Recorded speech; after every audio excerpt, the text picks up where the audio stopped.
अस्सलाम वालेकुम। उम्मीद है कि आप लोग ठीक हैं, खैरियत से हैं। अल्लाह पाक आप लोगों को अपने हिफ्ज़ व अमान में रखे। बड़ा खूबसूरत जगह और बारिश इतनी मज़े की। मैं यहाँ पे बैठा हूँ तो अंदर बैठ सकता था। फुहार जो पड़ रही है ना, बड़ी मज़े की पड़ रही है। तो मैंने सोचा कि क्यों ना कि बाहर बैठ के आप लोगों के साथ गपशप लगाई जाए। मेरे पीछे आप लोगों को जो नज़ारा है वो नज़र आ रहा है। दुआएं हमारी आपके साथ हैं, हमेशा रहेंगी। आप सलामत रहें, आप खुश रहें। अल्लाह पाक आपके बच्चों पर आपका साया कायम रखे। कॉफ़ी भी जो है ना वो बिल्कुल ऐसे गरम गरम और ऊपर से हल्की हल्की बारिश है। कसम से मैं वो लफ्ज़ नहीं बोलना चाहता जो अक्सर बोला जाता है ऐसे मौसम के बारे में, लेकिन माँ दे हाथे पकौड़े जड़े ने वो तो याद आते ही आते हैं। बट एनी हाउ, हम लोग चलते हैं अपने वीलॉग की तरफ से। जो गुजारिश आपसे करते हैं वो आपको याद है। काजी फ़ायज़ साहब जो हैं मजबूत असाब से सियासी जो जज हैं उनसे निपटने की कोशिश कर रहे हैं और मेरे ख्याल में किसी हद तक बड़े कामयाब निपट रहे हैं। इसकी मिसाल नहीं मिलती। शायद सूरत हाल मुख्तलिफ होती अगर कोई और जज होता तो यहाँ पे ऑफ कोर्स कमज़ोर पड़ जाता, क्योंकि उनको कमज़ोर करने की पहले से आदत पड़ी हुई है, वो कमज़ोर कर लेते हैं। लेकिन काजी फ़ायज़ साहब आइन की पासदारी में ना हार मान रहे हैं और ना वो आखिरी, एक तो आखिरी दिन होता है, एक आखिरी घंटा होता है, आखिरी घंटे तक भी हार मानने को तैयार नहीं है, बल्कि डटे हुए हैं और डट कर आइन नाफज करने की कोशिश कर रहे हैं। जो वो कर सकते हैं मेरे ख्याल में उनकी तरफ से वो सब बेस्ट हो रहा है। मुनीब अख्तर बेंच में नहीं बैठा तो काजी ने आज सुबह 9 बजे ही प्रैक्टिस एंड प्रोसीजर कमेटी का इजलास बुलाया और नया बेंच बना दिया। शायद वो ये सोच रहे थे कि नया बेंच नहीं बनेगा और उनके बगैर नहीं चलेगा। इसमें कोई शक नहीं है, क्योंकि वो जिन्होंने जिस कानून की तशरीह की गई थी उसी कानून को अगर दोबारा उस पर अगर बात हो रही है तो बड़ी सिंपल सी और सादा सी बात है कि उसको उसमें अगर वही काजी बैठा होता तो बड़ी मज़े की चीज़ हो जाती। जी मेरे ऊपर उन्होंने वो जो चला दिया है ज़रा, वो जिसे कहते हैं ना कि वो गर्म हीटर कह सकते हैं आप, उसको भी चला दिया, तो उसकी रोशनी भी आप लोगों को फील हुई होगी। But anyhow, justice Mansoor का हरबा फिर काम ना आया। प्रैक्टिस एंड प्रोसीजर कमेटी के 2 मेंबरान ने जस्टिस मुनीब अख्तर के बेंच को ख़त्म कर दिया और नया बेंच बनाकर जस्टिस मुनीब अख्तर की जगह जस्टिस नईम अख्तर अफ़गान को शामिल कर लिया। जस्टिस मंसूर अली शाह ने फिर कमेटी इजलास में शिरकत नहीं की और कोशिश की कि मुतनाज़ा बनाएँ ताख़ीर का शिकार करें, लेकिन काजी ने फिर वही किया जो होना चाहिए था। कमेटी इजलास के मिनट्स भी जारी कर दिए। मिनट्स के मुताबिक 63A की नज़रसानी समात में 5 रुकनी लार्जर बेंच तश्कील दे दिया गया है। जस्टिस मुनीब अख्तर ने ख़त में अपने बेंच के लिए बैठने के लिए वजूहात के साथ अदम दस्तयाबी का इजहार किया। अब मीटिंग्स आज सुबह 9 बजे प्रैक्टिस एंड प्रोसीजर कमेटी का इजलास बुलाया गया और जस्टिस मंसूर अली शाह के चैम्बर स्टाफ से रब्ता किया गया। जस्टिस मंसूर अली शाह ने कमेटी इजलास अटेंड नहीं किया। जस्टिस मंसूर अली शाह ने रब्ता पर बेंच में शमूलियत से भी इनकार कर दिया।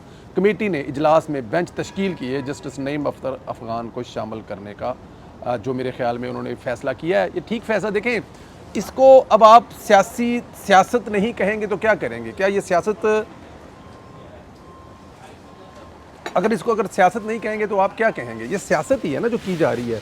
क्या आप मुल्क से जो मुल्क के अवाम हैं उनके टैक्स से किए हुए इकट्ठे पैसे की जो तनख्वाह लेते हैं, इस चीज़ की लेते हैं, इस बात की लेते हैं?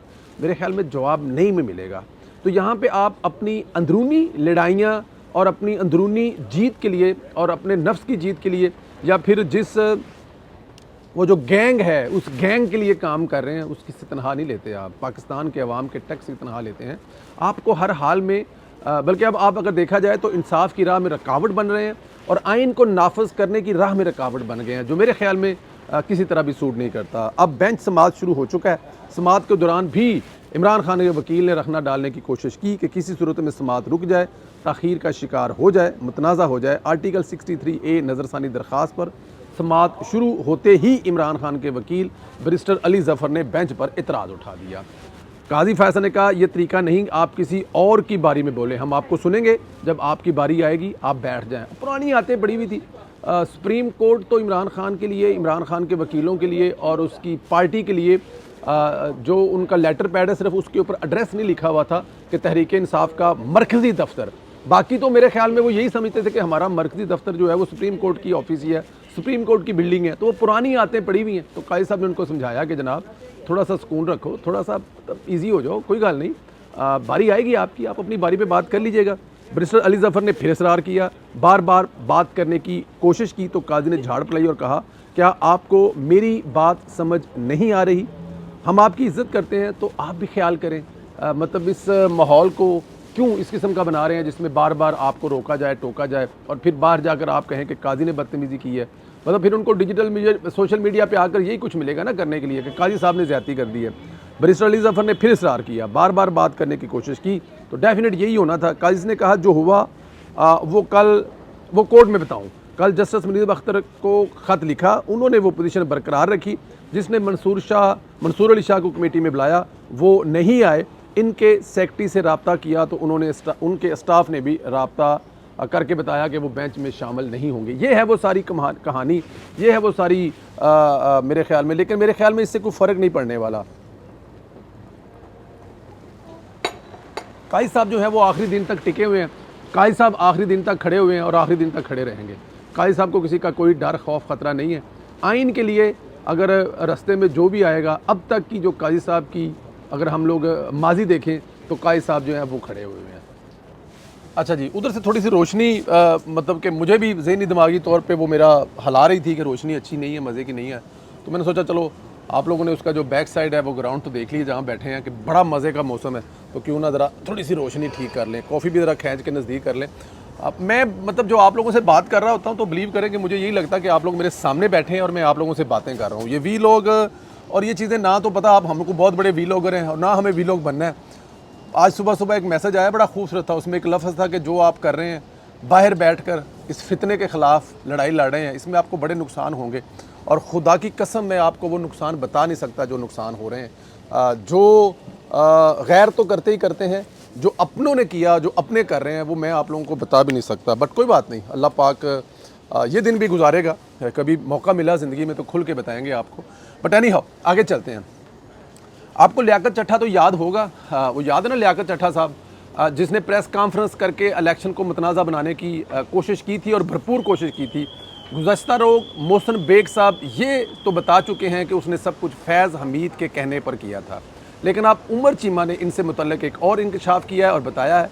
जो लोग जानते हैं चट्ठा कहाँ है वो बताते हैं कि उन्हें पिंडी में इनकी सरकारी रहायशगाह पर नज़रबंद कर दिया गया।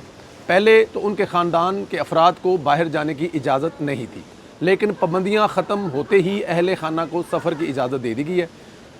इनकी रहायशगाह पर तैनात गार्ड्स आने जाने पर नज़र रखते हैं, जिन्हें महदूद करके निजी अफराद तक महदूद कर दिया गया है। एक अहलकार के मुताबिक चट्ठा ने लेफ्टिनेंट जनरल फैज़ हमीद के ख़िलाफ़ जारी तहकीकात में भी ताउन किया, लेकिन उन्होंने तफसीलात शेयर नहीं की। ठीक है जी, अब तफसीलात शेयर नहीं की, लेकिन ये जो मोहसिन बेग साहब ने बताया था वो उन्होंने ये बताया था कि चट्ठा साहब जो हैं उनसे जो तहकीकात की जा रही थी उनमें जनरल फैज़ का नाम आया कि जनरल फैज़ के कहने पर उन्होंने सारा कुछ किया था।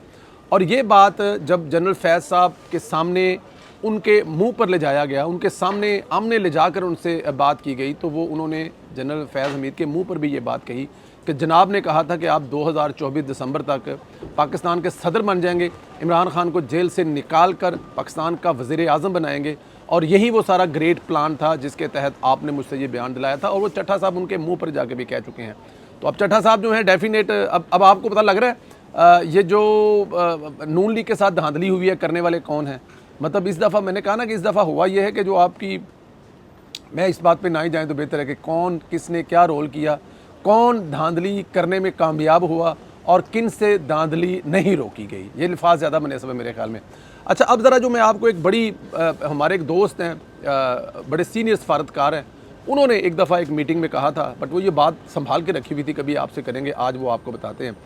इमरान खान का अक़वाम मुत्तहिदा की गई तकरीर पर एक बहुत बड़ा मतलब डेफिनेट एक आपको पता ही है कि वो तकरीर को दुनिया की सबसे बड़ी तकरीर और महान लीडर इस वक्त यूथिया शहबाज शरीफ साहब की तकरीर पर एतराज़ उठा रहे हैं, नुक्स निकालने की कोशिश कर रहे हैं, ये भी बताने की कोशिश कर रहे हैं कि इनके लीडर की तकरीर सबसे ज़्यादा देखी गई थी। इस तकरीर पर इमरान खान ने ख़ुद को आलम इस्लाम का लीडर साबित करने की कोशिश की, इस पर इलेक्शन भी लड़ा, लेकिन हकीकत कुछ और है। इमरान खान ने तमाम आलमी सफारती असूलों की धज्जियाँ उड़ाई थी। अक़वाम मुत्तहिदा की जनरल असम्बलीज़ के अजलास से 2 माह कबल अरकान की जो तकरीर होती है उसको लिख कर अक़वाम मुत्तहिदा को भेज दिया जाता है। उसकी वजह यह है कि 2 महीने पहले, महीना पहले भेजने की वजह यह होती है, अब इसमें दिनों में ऊपर नीचे हो सकता है, लेकिन आप ये कहीं से कन्फर्म कर सकते हैं इस खबर को कि ये पहले से जानी होती है, पहले से भेजनी होती है अक़वाम मुत्तहिदा के पास। उसकी रीज़न ये है कि उस तकरीर ने 200 से ज़ायद ज़ुबानों में उसकी ट्रांसलेट होनी होती है। मतलब फ़र्ज़ किया है कि उर्दू वाले उर्दू समझते हैं, तो दुनिया के हर जो लीडर है उसकी तकरीर की जो ट्रांसलेट है वो उर्दू में की जाएगी, क्योंकि हो सकता है उर्दू समझने वाले हो, हिंदी वाले हों, मतलब दुनिया में 200, अब देख रहे हैं दुनिया में ज़ुबानें तो बहुत हैं, लेकिन नेशनल लैंग्वेज में तो उसको ट्रांसलेट करना है, तो 2 महीने पहले ये तकरीर भेज दी जाती है। आप देखते होंगे कि जब कोई वहाँ सरबराह मुमलकत तकरीर करता है तो हाज़रीन कानों को हेडफोन लगा कर बैठे होते हैं। दर हकीकत इनके पास मतलूबा तर्जमा चल रहा होता है ताकि वो समझ सकें। ये वजह होती है कि 2 महीने पहले तकरीर भेजनी पड़ती। इमरान खान ने अक़वाम मुत्तहिदा में जो तकरीर की थी, जो बल्कि मैं तो कहूँगा कि अपना उन्होंने लेक्चर झाड़ा था, वो उनका लेक्चर मुँह ज़ुबानी था। मतलब जो उन्होंने तकरीर लिख के भेजी थी, उनके स्टाफ ने तकरीर लिख के भेजी थी, हुकूमत पाकिस्तान की तरफ से तकरीर लिख कर भेजी थी, वो तकरीर जब इमरान खान साहब को एक आध दिन पहले दी गई कि जनाब ये तकरीर है आपकी, इसको ज़रा 2-4 दफ़ा नज़र मार लें क्योंकि ये आपने करनी, तो इमरान खान साहब ने कहा और तुम्हारा दिमाग ठीक है, मैं तकरीर लिखी कराँगा, मैंने ज़िंदगी जी लिखी तकरीर नहीं की थी, मैं चवला मारनी होंगी ना, तो मैं लिखियाँ तो गल्ला किस तरह कर सकना वहाँ। तो इमरान खान साहब ने अपना जो अमला था, सफारती अमला था, वो भी हैरान परेशान था, उनको झाड़ पिला दी कि उन्होंने कहा सर आपको ये करनी पड़ेगी। उन्होंने बताने की कोशिश की कि ये जो तकरीर है, इस तकरीर को हम आगे भेज चुके हैं जैसा कि आपके नॉलेज में है, और इस तकरीर का तर्जमा जो है वो दुनिया की 201 ज़ुबानों में हो चुका है, या 200 जितनी भी ज़ुबानें हैं। और अगर आप अपने पास से कोई लेक्चर झाड़ देंगे, अपने पास से करेंगे, तो बहुत सारे लोग आपकी बात को नहीं समझेंगे। तो इमरान खान साहब ने कहा ये मेरा प्रॉब्लम नहीं है, मैं इंग्लिश में तकरीर करूँगा, सब समझेंगे और मैं वही करूँगा जो मेरे दिल में है, दिमाग में है। मैं किसी लिखी हुई तकरीर को, हालांकि वो तकरीर भी इमरान खान साहब की मर्ज़ी से लिखी होगी, तो उन्होंने वो जो तकरीर जो आजकल यूथिये बता रहे हैं, जिसको बोर्ड्स लगाकर 7 पॉइंट समथिंग मिलियन उसके व्यूअरशिप दिखाए जा रहे हैं, आप भी दिखा सकते हैं। मुझे याद है हमारे एक दोस्त ने, बड़े अच्छे नाम नहीं लेता, उन्होंने कहा टिकटॉक का चल रहा था, उन्होंने कहा जनाब संदीला साहब थोड़े 1 मिलियन करिए टिकटॉक पे, विदिन 30 सेकंड 1 मिलियन टिकटॉक पे उन्होंने कर दिए। वो जो मतलब जाहिर है वो टिकटॉक की एक वीडियो के 31 मिलियन थे 30 सेकंड में, वो पैसे दे के बोर्ड्स लगा के किए होंगे। तो ये 7.2 मिलियन जो है बोर्ड्स लगा के कर लें, ये बड़ी पुरानी आदत है। लेकिन वो जो तकरीर थी, जिसको तारीखी तकरीर का हवाला देते हैं, वो एक बहुत बड़ा ब्लंडर था पाकिस्तान के साथ और अक़वाम मुत्तहिदा की तरफ से। बाकायदा तौर पर इमरान खान की इस हरकत की तरफ पाकिस्तान को मतलब डेफिनेट ठीक ठाक किस्म की सुनाई गई कि यार ये क्या तरीकाकार है, जो तकरीर आपने लिख के दी है, आपका जो सरबराह मुमलकत है वो तकरीर कर नहीं रहा, वो अपने पास से खड़ा होकर कभी हाथ इधर कर रहा है और कभी हाथ इधर कर रहा है, और वो ऐसे खड़ा है जैसे कि वो मुल्तान में कुछ जलसा कर रहा है। वो मुल्तान जलसा नहीं था, 210-220 मुल्क जो हैं आपके सामने बैठे हैं, उनके सामने आप जो बात कर रहे हैं, जो आप तकरीर कर रहे हैं, और वो उसका मतलब ठीक है, आपने वक्ती तौर पर यूथियों से बल्ले बल्ले करवा ली, आपने एयरपोर्ट पे आकर बता दिया कि मैं कश्मीर बेच कर आया हूँ और उसके बदले में वर्ल्ड कप लेके आया हूँ, और एक तरफ यूथियों को तकरीर करके बड़ी इमोशनल तकरीर करके आपने उस तरफ लगा दिया और दूसरी तरफ अंदर बैठ के कश्मीर का सौदा करके आ गए। तो ये सारी दुनिया जानती है। पर ये वो खबर थी जो मैंने कहा आपको बताऊँ, काजी साहब डट गए हैं, काजी साहब हार नहीं मान रहे। इस पर आप क्या कहेंगे?